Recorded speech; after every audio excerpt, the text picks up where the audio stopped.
The start of hurricane season just over a week away, the state of Florida is preparing for the possibility of one or more storms making landfall this year. SNN's John Woodruff joins us now in the studio with how emergency management teams in the Suncoast are making sure that they are ready for the worst if the worst does happen here.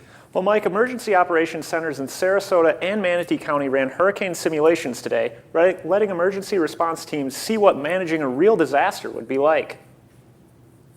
It's safe enough to get out on the street, so crews are out there and all the information is flowing in. The Sarasota County Emergency Operations Center is fully activated in the wake of Hurricane Jones, a simulation designed by state meteorologists. The storm made landfall 7 days ago. In the EOC, the weather isn't as perfect as it looks today. In fact, Bird Key and everywhere else west of 41 was hit with a 15-foot storm surge, putting it underwater.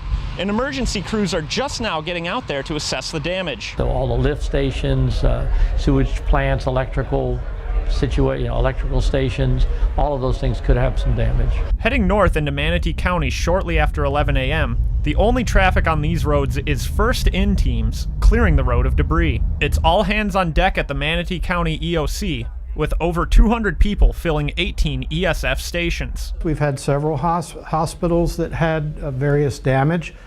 We currently have one of our hospitals being partially evacuated. Exercise designer Sharon Tarman is throwing a number of twists at each emergency service desk. We injected 4 tornadoes into the scenario to give responders a chance to work through those challenges. Well, this is all only a test. In the EOC's press room, Emergency Management Chief Don Hermes said why it is important to keep everyone prepared for a worst-case scenario. They say every year we have about a 1 in 20 chance of getting hit by a storm. So the reality is there. It's not a matter of if, but a matter of when.